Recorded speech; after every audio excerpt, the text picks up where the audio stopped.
Al unificar las fuerzas realistas con las insurgentes, Agustín de Iturbide, hacia 1821, se convirtió en el líder de un proyecto de país, un proyecto monárquico que establecía la posibilidad, la viabilidad de que México surgiera en el Concierto de Naciones como un imperio.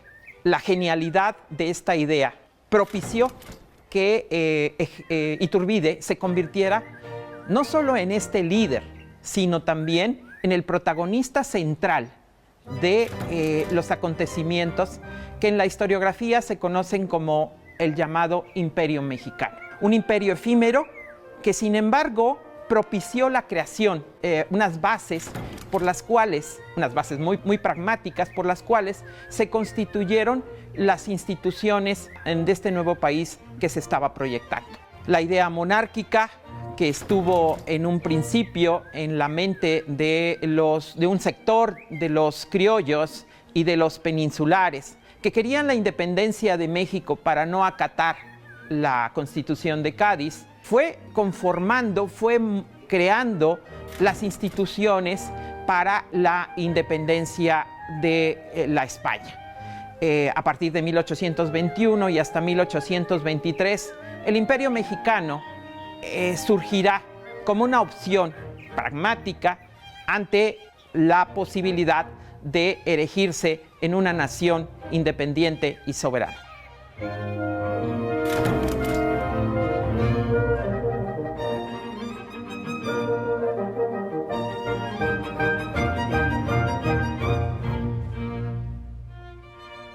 Bienvenidos al programa La Independencia de México, Ideales, Expectativas y Retos. Hoy vamos a hablar de un tema muy interesante, vamos a abordar un proceso histórico pues, que da, vamos a decirlo así, inicio a la primera forma de gobierno de lo que va a ser México, pero que no es precisamente como la recordamos o como la conocemos en la actualidad, es una monarquía y es el primer imperio mexicano. Para ello tenemos a tres invitados, a la doctora Carmen Blázquez Domínguez, tres historiadores por cierto, el doctor Gerardo Antonio Galindo Peláez y el maestro Ricardo Teodoro Alejandres. Bueno, pues vamos a adentrarnos en el tema. Y doctora Blázquez, empezamos con usted. Hay una serie de tensiones políticas y económicas que dan, al final de cuentas, origen a este primer imperio mexicano. Es una cosa sui generis, un pasaje sui generis en la historia de América Latina, porque no hay como muchos imperios en América, no hay muchas monarquías en América, recordamos la de Brasil tal vez como la más emblemática, pero realmente no hay muchas experiencias monárquicas, salvo las dos experiencias monárquicas de México, el primer imperio con Agustín de Iturbide y el segundo imperio con Maximiliano. Pero hablando del primero, ¿qué decir de estas tensiones que dan origen a este primer imperio mexicano? Bueno, para comenzar, habría que señalar que no resulta, más allá de lo que es un conocimiento de una historia tradicional clásica, en realidad no resulta una excepción haber iniciado la vida independiente con una forma monárquica. Al final de cuentas, este primer imperio es el resultado de cómo se concluye la independencia. La guerra de independencia tiene la fase final con el Plan de Iguala y el movimiento trigarante, el ejército trigarante que encabeza Agustín de Iturbide.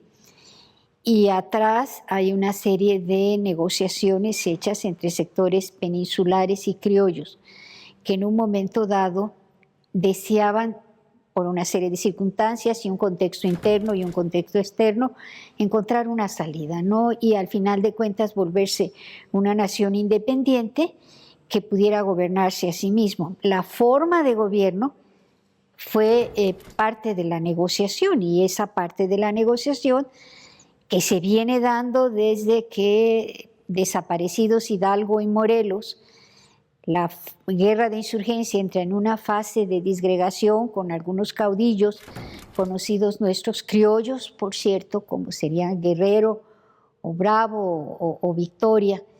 En un momento dado, Iturbide tiene la capacidad de negociar con ellos y se adentran en una serie de convenios. Estos caudillos insurgentes, como les llamamos, que todavía permanecen levantados en armas, comenzando por Guerrero, ¿qué es lo que piden? Piden independencia y piden justicia social, que es igualdad.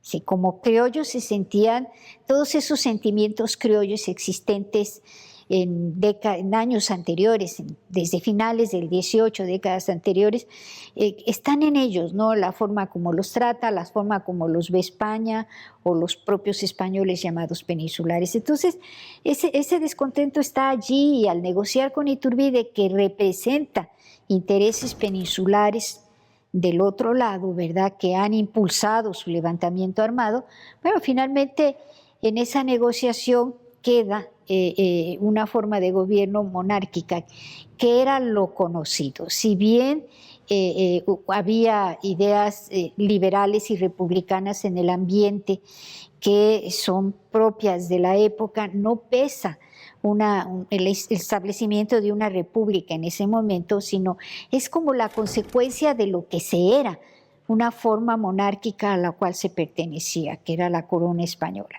Entonces, ese resultado se ve en los tratados de Córdoba, en las cláusulas de los tratados de Córdoba, se ve en el movimiento trigarante y sus famosas 3 garantías, ¿no?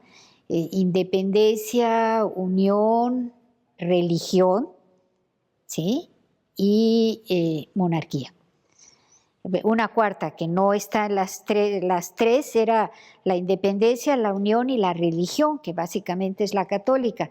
Pero el mismo levantamiento del Plan de Iguala, del que surge el ejército trigarante, habla de la forma monárquica, el establecimiento de una monarquía, ¿verdad?, con alguien que venga de fuera, ¿verdad?, un aristócrata que venga de fuera o alguien que se elija. En ese sentido, es la negociación la que da forma a este primer imperio que se implanta. La figura de Agustín de Iturbide se liga a esto porque es el caudillo de Iguala, es el que encabeza el movimiento trigarante, es el que negocia con estos criollos, ¿verdad?, que tenían la expectativa de lograr otras cosas después, pero él logra negociar con ellos y pues es de los criollos militares que tienen sus ambiciones. Muy bien.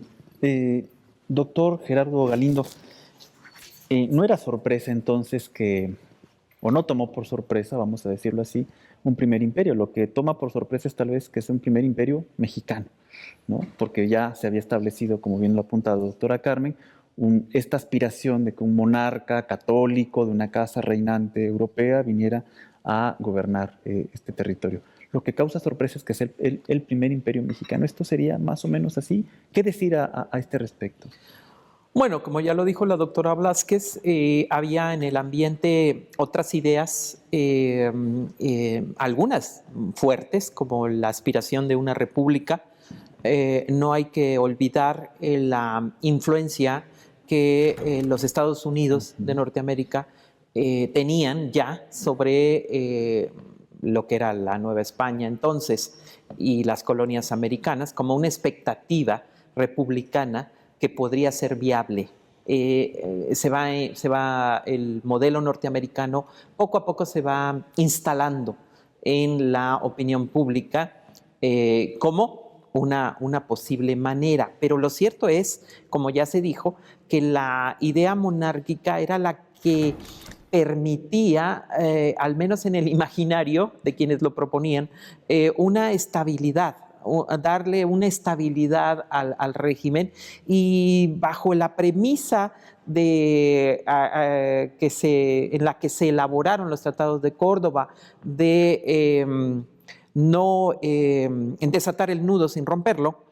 Y bueno, era una premisa que tenía como base la idea conservadora, vamos a decirlo así, en el mejor sentido de la palabra, de conservar aquellos elementos que eran necesarios y útiles para la prosperidad, para la estabilidad de la naciente nación. Y se veía de manera muy normal que la figura monárquica era la que prevaleciera. Hay que hacer también un alto en el sentido de que la prioridad que se le dio tanto en los tratados de Iguala como en los de Córdoba, pues era que un gobernante externo viniera a instalarse, cosa que a todas luces parecería algo muy, muy, muy difícil. Digo, a excepción del caso brasileño que tú ya mencionaste, que bueno, ahí por otras circunstancias se dio, pero en el caso de un monarca como Fernando VII o la casa que él encabezaba, pues se veía, era difícil. De ahí que una de las interpretaciones que se dan a esto es la astucia y habilidad de un general ambicioso como Iturbide para conservar, para hacerse del poder. Y ya, si bien no aparece en los tratados de Iguala, sí aparecerá una pequeña letra, de esas pequeñas letras en los contratos que luego no solemos leer, en donde se decía, si no aceptaran esta corona del Imperio Mexicano, la casa reinante, los príncipes de la casa reinante de Borbón, porque hasta se enuncian cuáles podrían haber sido, entonces las instancias locales elegirán al monarca. Y ahí está la puesta, digamos, la apuesta, más bien dicho, de Iturbide para colocarse como pues, el único que podía encabezar esta reunión. Esta unión, ¿no? Para garantizar el plan de las 3 garantías. Y hay que señalar que Iturbide era ya un personaje, era un líder, era un personaje que había logrado, tuvo la habilidad de amalgamar tanto los intereses de unos que querían conservar el sistema, los elementos singulares más importantes del Imperio Español, como los que aspiraban a otro proyecto que se ubicaban más bien del lado de la República. Tuvo esa habilidad y la utilizó para esto.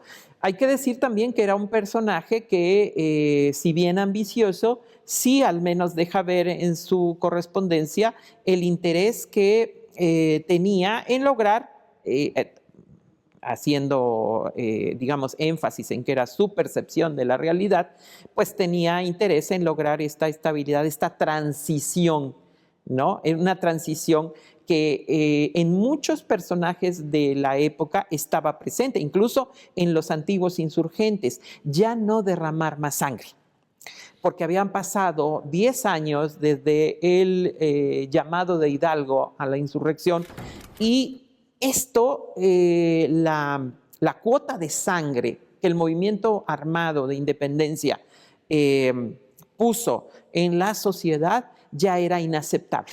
Era inaceptable. La economía estaba acabada, las víctimas eran miles y la prosperidad de la antigua colonia española, una de las más prósperas, si no es que la más próspera que tenía España, estaba muy comprometida. Aquí también habría que ver cómo los idearios de nación, los idearios políticos de nación, están hablando de imaginarios, de percepciones que no se ubican en la realidad. Porque todo el movimiento criollo desde la segunda mitad del siglo XVIII, puede ser antes o un poco después, había hecho énfasis en la grandeza mexicana, en la grandeza de la América septentrional posteriormente, en la grandeza de la Nueva España, como un país al que solo le faltaba gobernarse a sí mismo. y se pensaba que el régimen colonial era esa atadura que le impedía la prosperidad, y en buena parte así era. Pero esta visión no tenía un sustento realmente. ¿Había riqueza? Sí, pero había que trabajarla. Había que administrar, sí, pero no había las instituciones para hacerlo, o no se habían creado. Y otra cosa muy importante en el imaginario y en las expectativas que coinciden en el Plan de Iguala y posteriormente en este imperio es los intereses de los grupos participantes, que son muy disímbolos, que son incluso contrapuestos en alguna parte, y un acendrado regionalismo que se viene dando desde épocas anteriores a la independencia, por las mismas reformas borbónicas, por la administración que el régimen español en los últimos tiempos había llevado a cabo. Esta insurgencia del localismo, del regionalismo, asociado a la idea del caudillismo, ¿sí? Con esta militarización que fue auspiciada por los conflictos internacionales que España tuvo con otras potencias y posteriormente con la misma guerra de independencia, el elemento armado, el ejército, primero realista y después pues, ya el de las tres garantías, tendrá un peso importante en la sociedad. Y aquí va asociado regionalismo con caudillismo. La independencia la logran caudillos regionales. No hay que olvidar esto, que llevan los intereses de los grupos de poder regionales a la esfera nacional y tratan de imponer desde la esfera nacional su proyecto al resto. Bien. Maestro Ricardo Teodoro, una larga lucha por la independencia de México que deteriora la economía, que moviliza población, que causa muerte, causa destrucción, un ascenso de los militares, como ya lo ha mencionado el doctor Galindo, y tal vez un pragmatismo político del momento. ¿Fueron las condiciones para crear esto, el primer imperio mexicano? Pues como ya lo mencionaron ellos, hay toda una serie de factores que se fueron acumulando desde las propias reformas borbónicas, por ejemplo, con las divisiones territoriales que se propusieron, y después con la invasión napoleónica a España y la eclosión juntera, esta que se ha referido mucho en la nueva historiografía sobre la independencia, politizaron a las provincias, ¿sí? Politizaron a las provincias, crearon una casta militar también que se fue profesionalizando con la guerra, ¿sí? Que si bien adquirieron experiencia militar, no tenían experiencia política, y creo que desde ahí ya empezábamos a identificar también uno de los factores que llevaron a la crisis de este primer imperio. Pero principalmente yo quisiera subrayar la importancia de entender este momento, como lo has enfatizado desde el principio con la primera pregunta. Cuando hablamos de primer imperio, pareciera que es un mal de nacimiento, ¿no? del país. Entonces, y se proscribió de repente dentro de la enseñanza oficial, ¿no? Se redujo a simple y sencillamente una ambición política de un personaje caudillista como Iturbide, que se aprovechó de la coyuntura, etcétera, y se proclamó emperador, y precisamente por eso fracasó, ¿no? ¿Cómo después va a pasar en el segundo imperio con el grupo Sí, pero creo que la cuestión es mucho más amplia. Creo que asomarnos de una manera más detenida en los procesos que configuraron y llevaron al fracaso de este primer proyecto nos permitiría entender que esta experiencia imperial, pues hoy satanizada y encasillada como una reacción conservadora, cuando en realidad no lo es del todo, ¿no? Porque lo que vamos a ver en esta primera experiencia imperial es la materialización de una nueva cultura política que se fue construyendo a partir de la crisis de la monarquía hispana, ¿sí?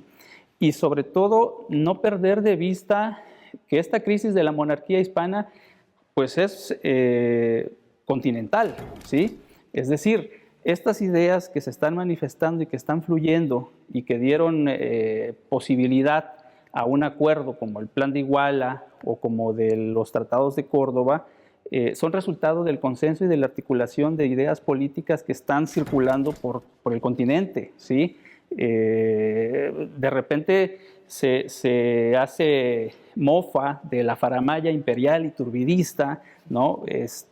Pero si analizamos lo que ocurría en Brasil, pues sí era una posibilidad que un monarca pudiera venir a gobernar su colonia, ¿no? Y establecer ahora la capital del reino, digamos, la colonia se convertía ahora en metrópoli, como ocurrió en Brasil.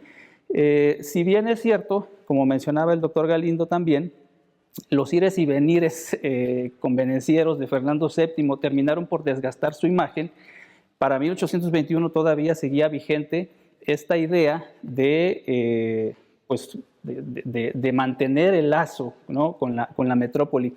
Y por ejemplo, si nosotros revisamos las discusiones en las Cortes españolas en el año 22, en febrero 22, cuando se estaban discutiendo los tratados de Córdoba, es muy interesante la perspectiva que toman los diputados, porque no se está discutiendo el caso novohispano únicamente, sino a partir de la firma de este acuerdo se está buscando una salida para declararlos ilegales, ¿no? O'Donoghue no tenía las facultades para suscribirlos o tomar una decisión de ese tipo que impactara en la monarquía, pero a su vez se está considerando la posibilidad de implícitamente hacer cierto reconocimiento de que es inevitable la independencia, pero el sentido que tienen en ese contexto de la palabra o del alcance de independencia son derechos políticos asociados a la autonomía, ¿no? Al autogobierno, y entonces se trataba de buscar la posibilidad de que España tuviera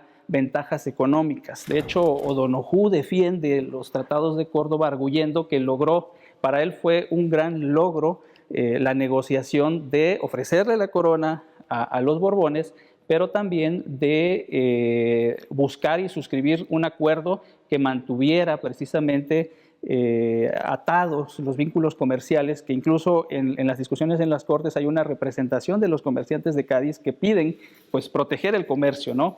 Y se está buscando que no se contamine este nuevo proyecto que está emergiendo en la Nueva España de los otros proyectos que se están dando, bueno, que ya están operando en Estados Unidos, pero antes de llegar al modelo norteamericano, o para llegar al modelo norteamericano, hay un temor al modelo francés de república y de imperio, como se vivió con Napoleón, ¿no? Entonces, es muy interesante todo esto, cómo se arriba a este primer imperio, pero creo que en este momento conmemorativo en el que nos encontramos, hace falta invitar al público a que observe estos procesos desde esa complejidad inherente que tienen, no quedarnos con estos vaivenes discursivos oficiales, digamos, que lo siguen encasillando y limitando en su comprensión, y que lo entendamos que todos los problemas que nos terminaron por consolidar con una vocación republicana y federalista, pues tuvieron su momento o se hicieron más patentes en el imperio, ¿sí? Porque lo que se dirimía en el primer imperio de Iturbide, desde la conformación de la Junta Soberana, ¿sí? Cuando se declara la independencia y se establece la regencia, es la facultad de en quién radicaba la soberanía, ¿sí? Cuando se establece el Congreso y cuando Iturbide asume el Ejecutivo como emperador, la problemática ahora es ¿y de quién es la soberanía? La reclaman los dos, y entonces ahí es donde vienen esas rupturas, ¿sí? Que no necesariamente llevan, y creo que la historiografía de la independencia de los últimos 30 años, los balances de los últimos 30 años, nos permiten asomarnos a una comprensión ya diferente de esto, ¿no? Una nueva lectura del Plan de Casamata, una nueva lectura del breve periodo imperial, que fue más complejo de lo que pareciera, ¿sí? Y nos permitiría entender, por ejemplo, el origen de las disputas todavía vigentes entre el poder legislativo y el poder ejecutivo, y el poder judicial atrapado en estos dos flancos, ¿no? Bueno, contamos con un testimonio muy importante ahora también de otro especialista, el doctor Rodrigo Moreno, que nos va a comentar acerca del primer imperio también.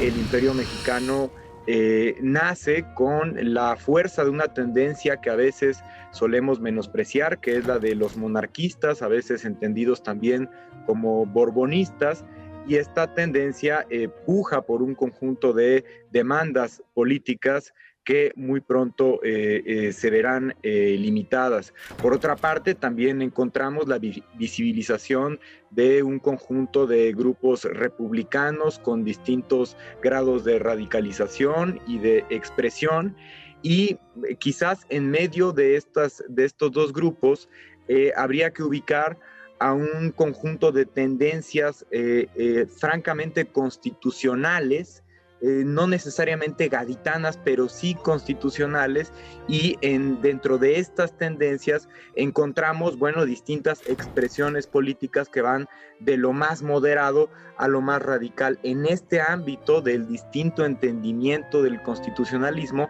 creo que se engendran las tendencias mexicanas que vertebran buena parte de la primera mitad del siglo XIX mexicano y que solemos identificar como liberales y conservadores. Todo eso ya está de cierto modo expresado ahí. Entonces es un ambiente políticamente muy complejo y muy interesante.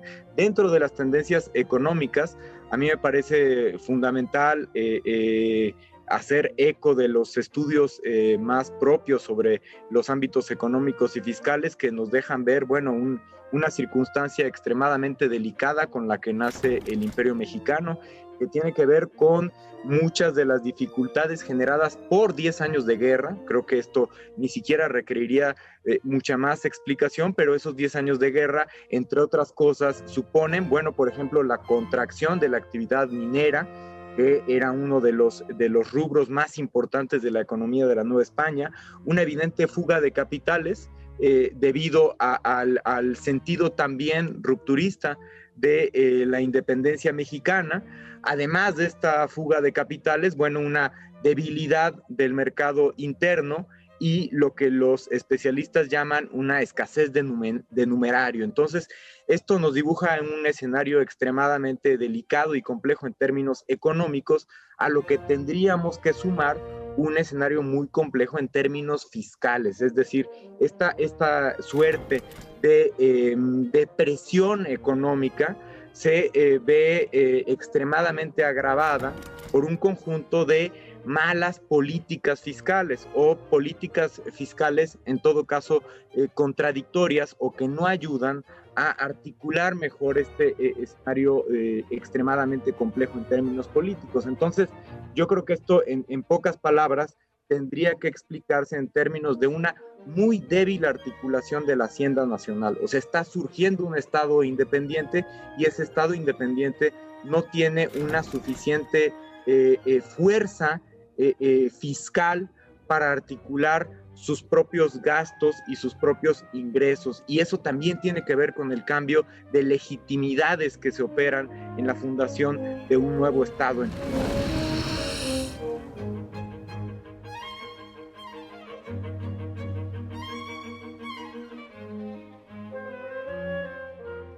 Yo creo que el público que nos escucha también debe estar interesado en saber cómo era la vida en la corte, cómo era la vida de una corte mexicana con un emperador como Agustín de Iturbide. Había un boato de la corte, había un protocolo. Fue muy efímero, por supuesto, pero ¿qué decir de esta vida de la corte? ¿Cómo podríamos Todavía pensar? heredamos una serie de tendencias que en un momento dado, en mi opinión, tienen un antecedente muy largo del que no nos podemos zafar, ¿no? El imperio fue muy breve, pero evidentemente quien ve las representaciones de la entrada de Agustín de Iturbide y el ejército trigarante a la Ciudad de México, la construcción de arcos, ¿verdad? Arcos triunfales, que siempre me ha llamado la atención. Sí, son efímeros, pero también requieren de capital. Alguien tiene que pagarlos, ¿verdad? Y alguien tiene que construirlos, pero ese desfile, ¿no? Yo creo que la entrada de Iturbide a la Ciudad de México, para la gente común, como estás un poco pensando en reflexionar, Ha de haber sido la sensación de diferentes maneras de encontramos la paz y encontramos la solución, porque es un desfile festivo, ¿no?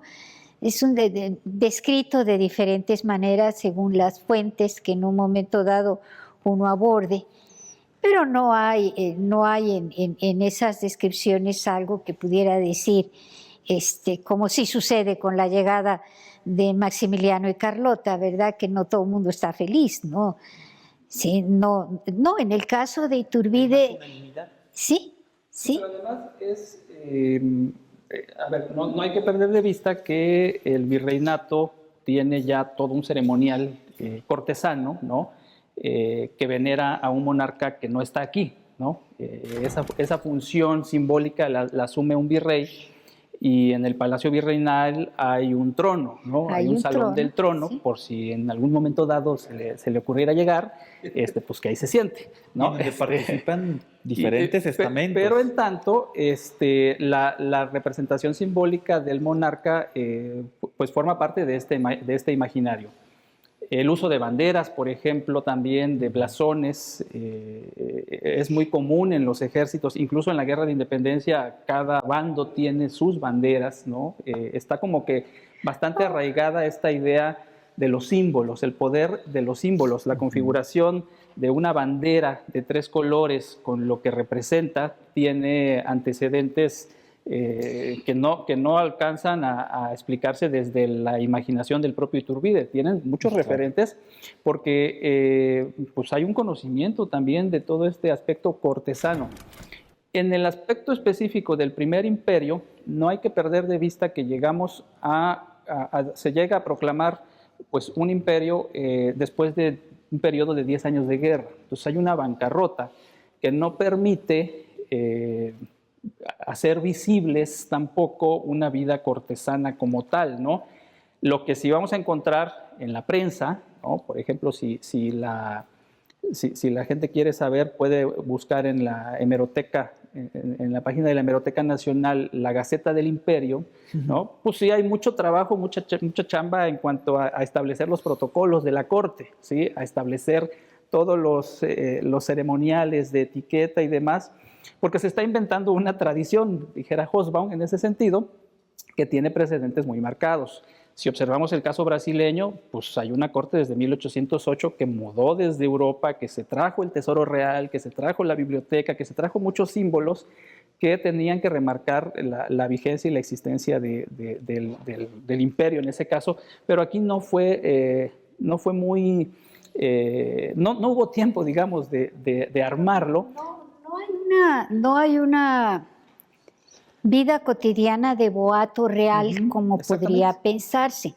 Sí hay el uso de estos, sí hay el precedente, como dice aquí el doctor, está el antecedente, así se vivía, ¿no? Pero es muy corto. Ahora, las representaciones de Iturbide con el uso de la capa real, ¿verdad? Y la banda, es mantener esa imagen. Y la otra cosa que está hablando de ese transitar de la independencia, pero en ese momento, como bien todo el mundo está de acuerdo, es las celebraciones que incluyen actividades religiosas, ¿sí? El Te Deum, el sonido de las campanas, ¿verdad?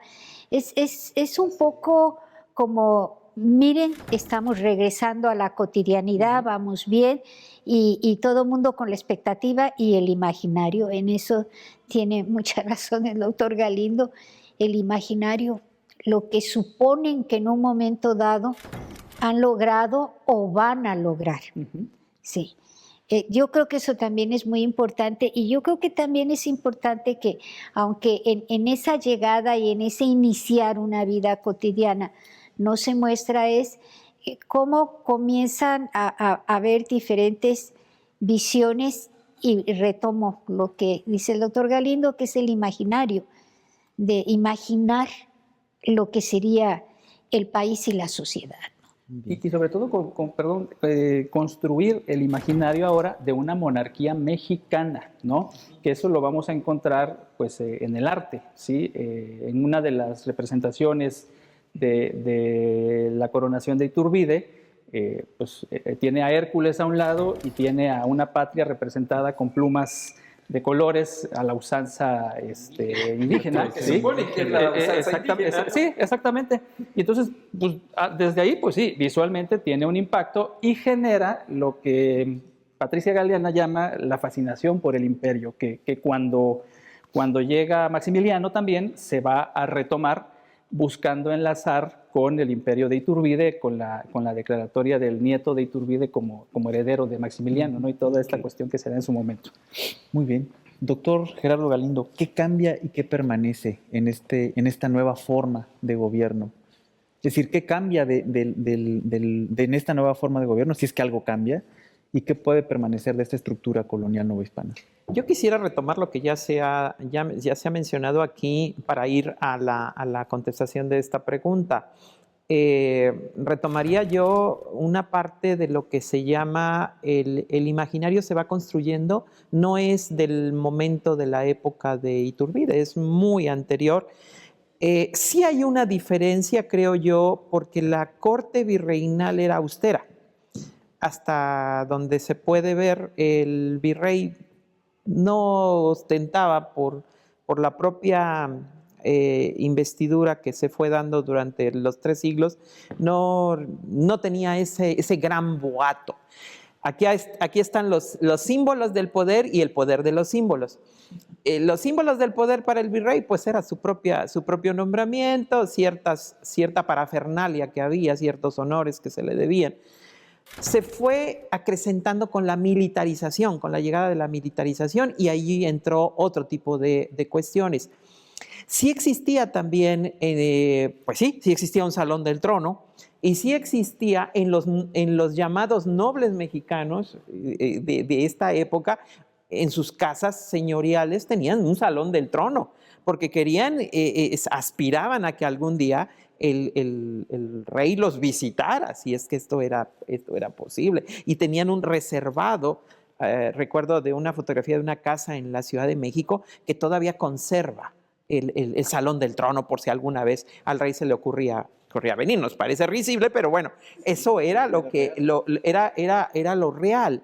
Y recuerdo una hacienda jalapeña, ¿sí? Que en el salón del boliche estaban repintados los escudos de los 2 imperios mexicanos, ¿sí? Como una aspiración.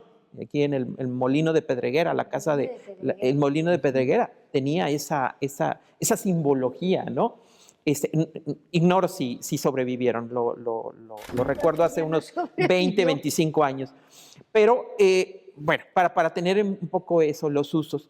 Estas pinturas, estos cuadros que se hicieron, unos en el momento, otros posteriores. Hay un retrato de Iturbide que es del 23,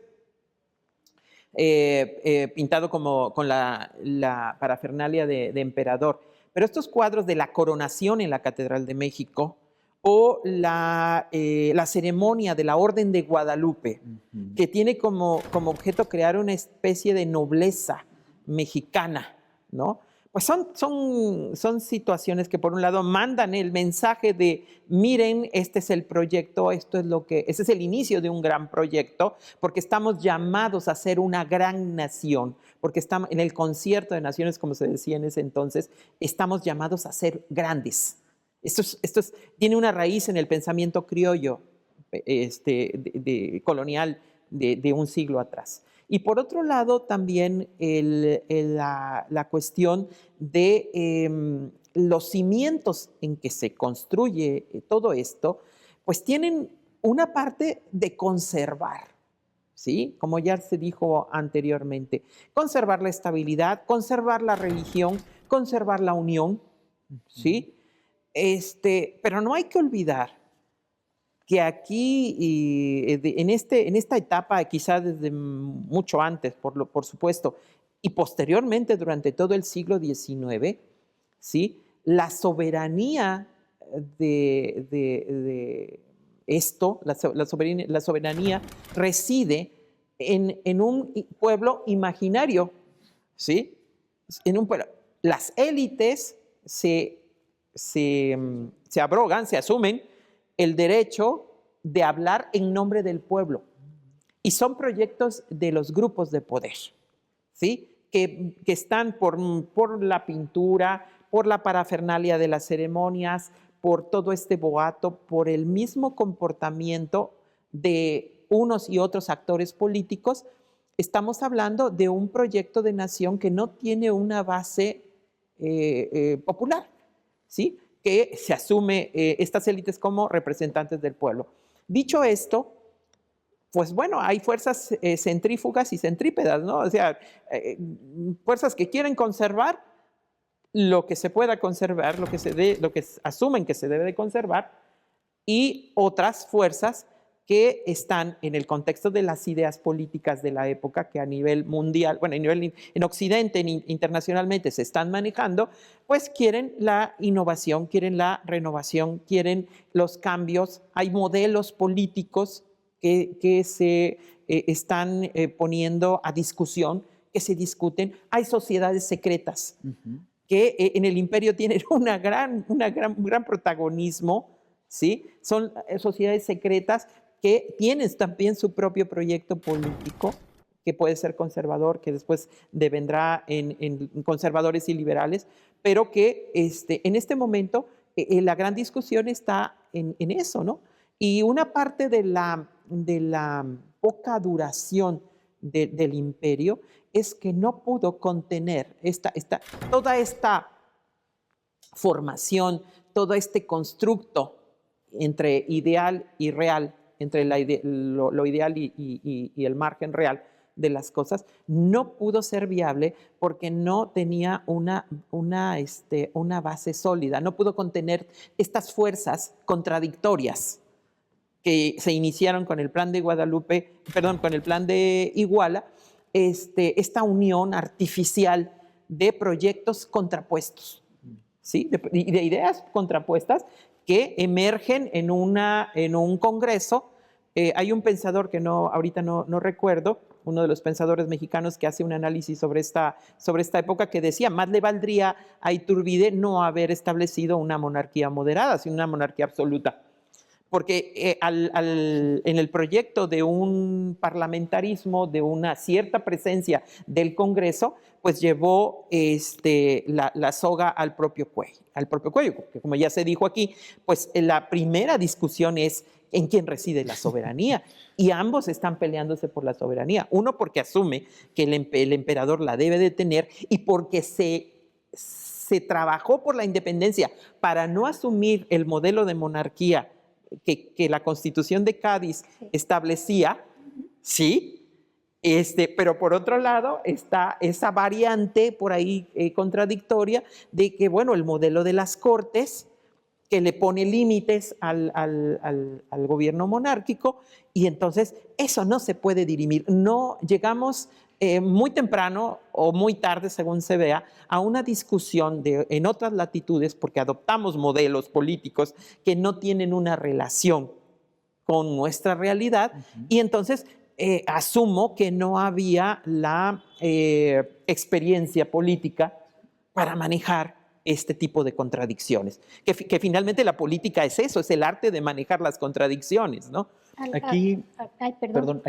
Bueno, adelante, doctora. Bueno, es que viendo lo que señala el doctor Galindo, habría que sumarle también el descontento de aquellos caudillos insurgentes que se sumaron al proyecto de Iturbide, que se volvieron trigarantes y que con eventos como los que nos da la historia tradicional, ¿verdad?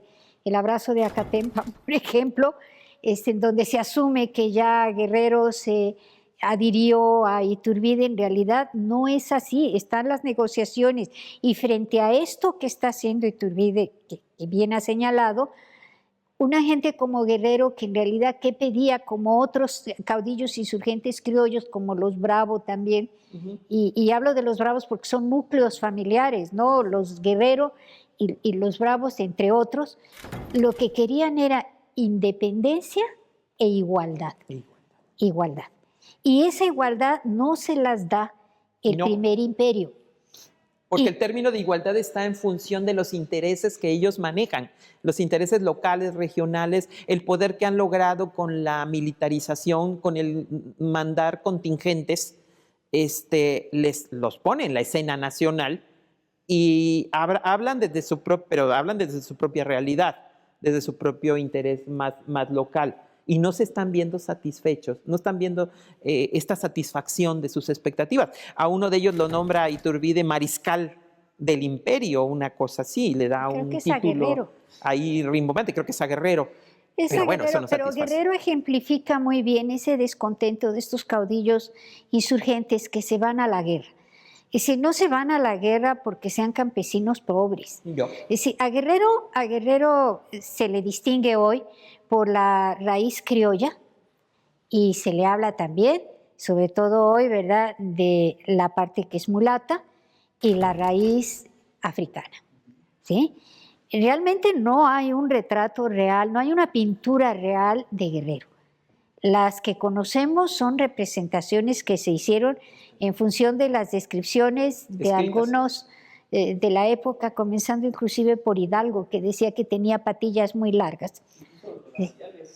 Como las que se hacen en las obras, me parece que es de Zavala, ¿no?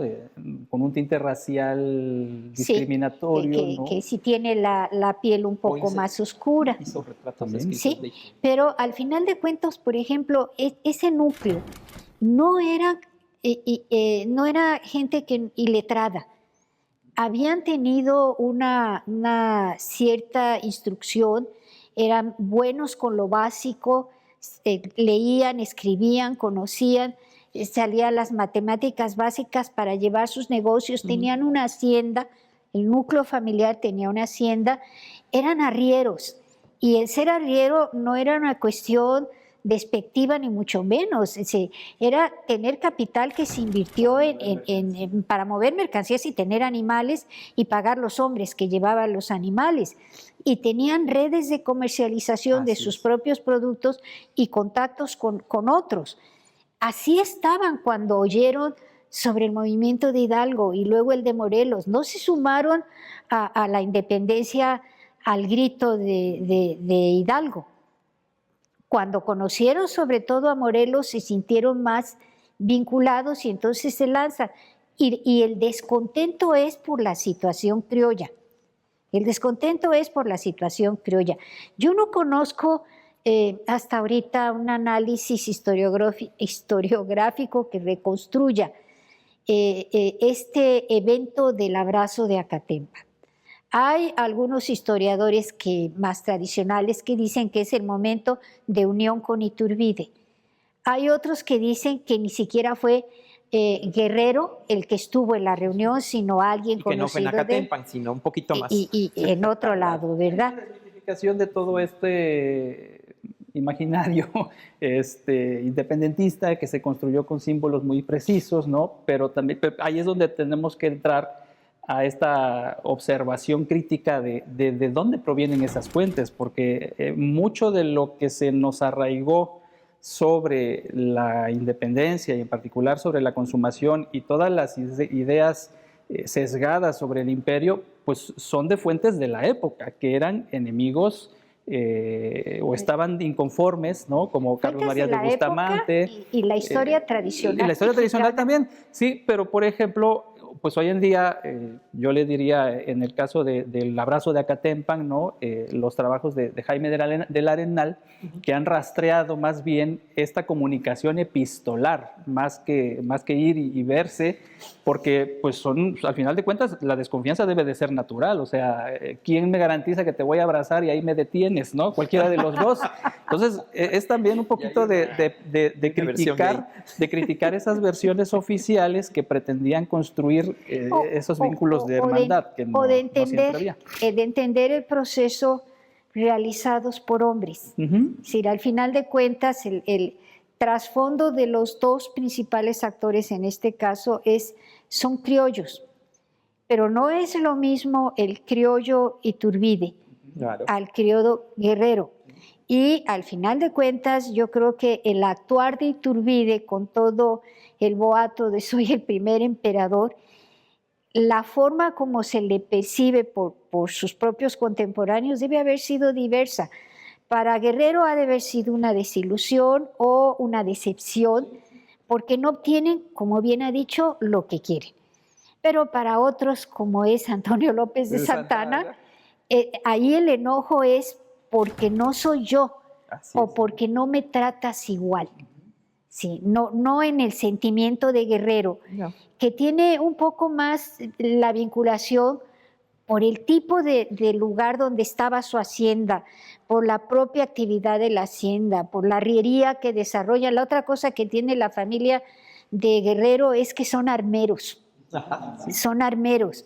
Entonces, tiene más sensibilidad con las necesidades de otros sectores. Más arraigo con sus provincias, con sus regiones, porque no lo van a perder. Por ejemplo, Juan Álvarez, después de la revolución de Ayutla, ¿no? Pues él se quiere regresar a Guerrero, o sea, no le interesa mucho la presidencia.